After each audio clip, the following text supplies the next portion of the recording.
Hello everybody, Sparkster1701 here, and today we're taking a look at a Headmaster figure, something we haven't looked at for a little while. This time around it's the Decepticon Hypnotist Mindwipe.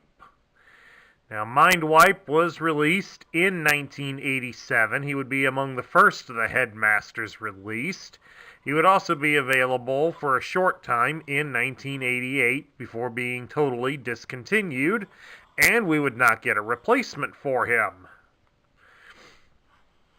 Now, Mindwipe is slightly different when you compare him to the other Headmasters that were released at the same size class, as Mindwipe only comes with the one weapon.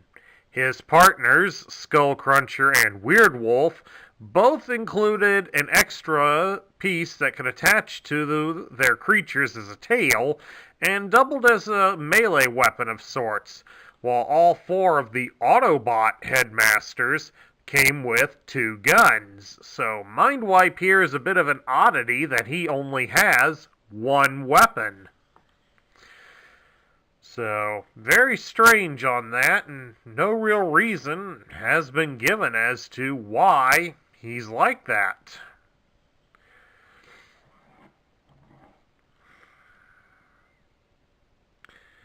But at any rate, we'll take a closer look here at Mindwipe.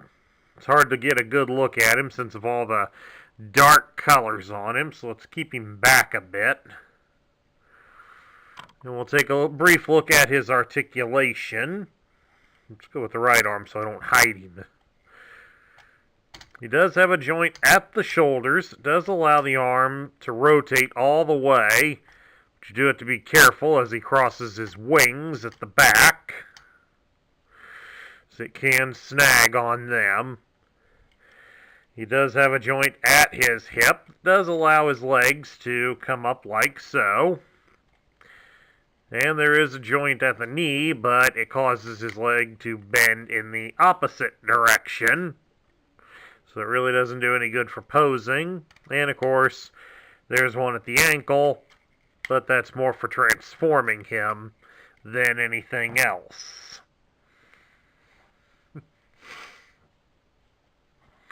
And of course, while we got him here, we'll pop open the hidden panel to take a look at his special tech spec meter, and as you can see in this configuration, he's got some pretty high strength, slightly less than that in speed, and even slightly or less on intelligence, despite him being bonded to a man of science. But that could also be partially due to Mindwipe's own theories, and we'll cover that in his bio. Okay, now to transform Mindwipe, we'll start, of course, by removing his weapon accessory. And, of course, we have to remove his head. Of course, to transform his head, all you have to do is fold it out like so. And then there's his driver / head, Volrath. We'll be needing him in a little while, so we'll just put him aside. Alright, to get Mindwipe transformed, we gotta put his fists back inside his arms. And then we bring Mindwipe's arms straight down, like so. And along here on his back, we're gonna fold out his bat wings. And we're going to fold the arms at the shoulders so they come up here and touch his chest. Then we rotate the arms like so, so it gets the wings right here facing us. And then, of course, we turn him around to the back side. Before we get him fully turned around, fold his feet in. Then after we turn him around, we're going to fold his legs up. Rest them against his back. Try to keep these black protrusions down So that's what he's going to stand on. And of course, fold his tail to the back. Then we open up this red compartment here on his chest. And we'll fold out the bat head. Of course, that's the driver's compartment for Volrath to get him inside. Unlike most of the others, you fold Volrath's legs at the knee backward. Then you stick him in like so, and then you can close the canopy in front of him. And here he is in the alternate mode of a bat.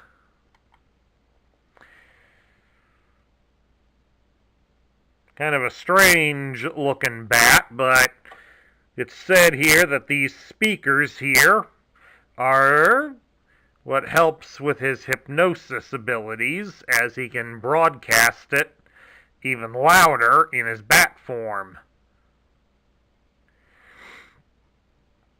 And of course, if you want, we'll hang him upside down here, and I don't think that improves it any.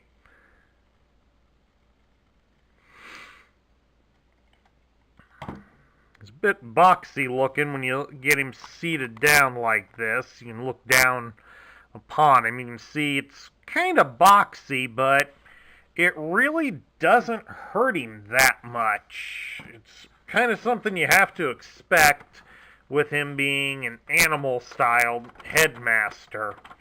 There has to be some way to get him inside, and as a result, his body is a little boxy, but it's livable with, is probably the best way to put it. Now, how he manages to get himself off the ground and fly, that's another story. Alright, now let's take a look at Mindwipe's accessories. We'll start, of course, with the crucial one, Volrath, his pilot/robot head. Of course, as you can see on the back, he's got Mindwipe's head on there. Well, that should be folded up to cover up the face when he's in this mode, but it really doesn't matter. Volrath is articulated at the shoulders, so you can bring his arm up like so. With a little bit of effort, you can go fully upwards like so. So you can have him do an I surrender pose if need be. He has a joint at the hip that allows his legs to bend up 90 degrees, and there's a joint at the knees that bends them forward and backward at 90-degree angles.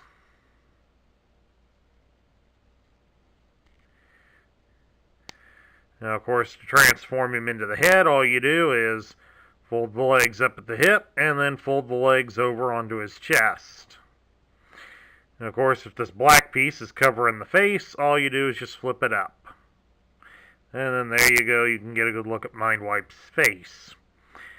Silver paint on there is pretty much the only marking on it. I wish they would have done something for his eyes.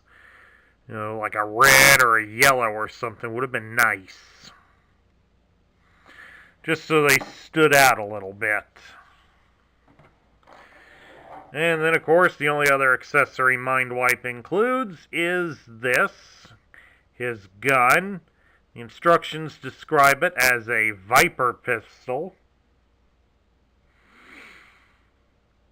It's an okay-looking gun. I mean, I like the possibly ammo clip here protruding from the front of it. It gives it a nice touch. Beyond that, there's really nothing to write home about this weapon.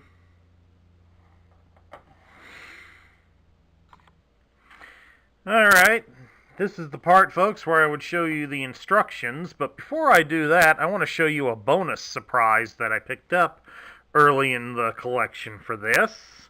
I have right here his Japanese toys instructions. So I thought we'd take a look at them first. Hopefully this is just as much a treat for all of you as it was for me to get them. Now, of course, I'm not even going to attempt to read them. I don't speak Japanese, nor can I read it yet. As to when I will, that's one of those bucket list things.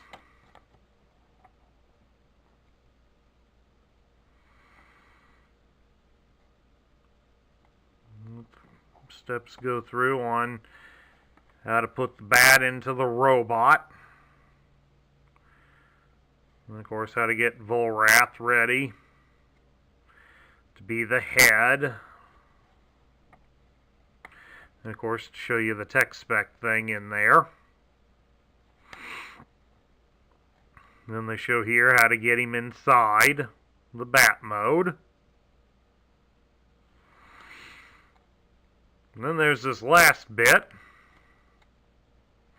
which is likely to be mentioning about the spec reader and the fact that in Japan there were separate heads that you could purchase and insert into the toy. So let me get the head off here, and you can see down here, right in the front, there's 3 different little bars here. All those bars are correspondent with the little tabs here at the bottom of the head. And of course, what they press on will determine where the bars roll. That shows the reading in here on the tech spec meter.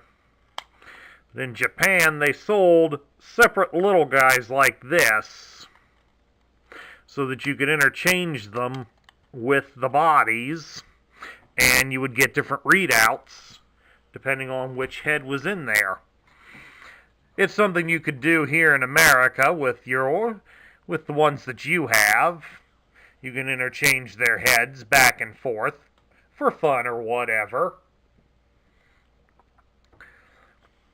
But the gimmick was played up a little bit more in the Japanese market.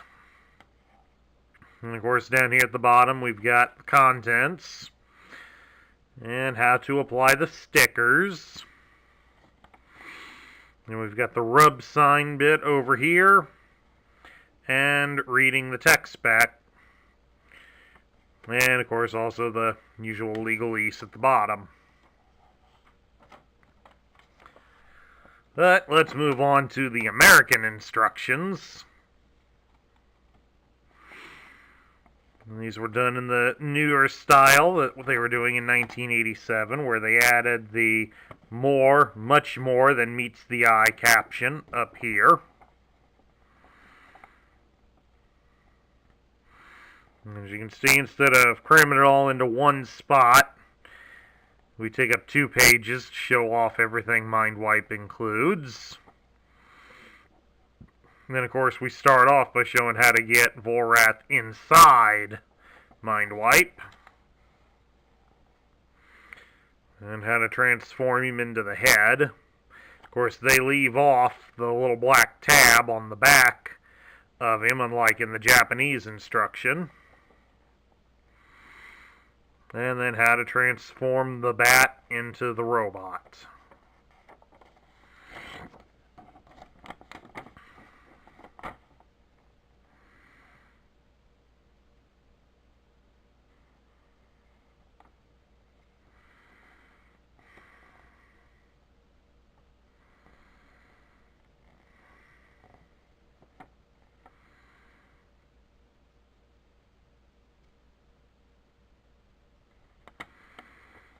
And lastly, we get to the stickers. And then finally, the rub sign, the robot points, and the tech spec reading. Now, of course, speaking of the tech specs, just like with the instructions, because they came with it, we've got the Japanese tech spec. And of course, we'll bring up the American one down beneath it so you can have a look at the picture, and you can see the picture is pretty much the same. Looks like the head is looking in a different direction on there. I don't know if you can see it that well on the camera. Looks like the Japanese one is looking off towards this direction, and the American one's more looking at us, the reader. And of course you have the bio section here, and of course at the end you have the grid. And it looks like the bars run in the same directions. So, let's get on with it on the American one. It's all done up in purple to show he's a Decepticon. It even lists him as a Decepticon, and we got this picture, which would have been on the front of the box. It gives his name as Mindwipe, and his function is Hypnotist. And his motto is, "Just one look from me and you've lost." A mystic spends more of his time trying to contact the electromagnetic essences of long-dead Decepticons than talking to live ones. Binary bonded to Volrath, a former Nebulan Minister of Science expelled from office as a result of an illegal experiment scandal. In Bat mode has hypnotic stare, flies at 700 miles per hour. In robot mode uses Viper pistol. Shoots streams of neurocircuitry paralyzing liquid. Now it's interesting here. On the tech spec they spell Viper with an O, whereas on the instructions it's spelled with an E. Hasbro's quality control back then wasn't that great, obviously. Anyway, let's lay the decoder over the grid and take a look at his stats. It gives his strength as 8, his intelligence is 6, his speed is 7, his endurance is 5, his rank is 7, his courage is 8, his firepower is 7, and his skill is 9. So aside from this rather low endurance, he's pretty strong and capable of what he's doing. Now we come to my thoughts. What do I think of Mindwipe? Mindwipe has always been an interesting character to me, even more so now that I've become an adult collector. I find him a bit more fascinating and interesting than what I probably would have as a child. The More Than Meets the Eye guides suggest that he is not only a mystic, but he also believes in a lot of the supernatural and the paranormal. Probably should have reviewed this guy closer to Halloween. But at any rate, he does like to conduct seances, as the bio described.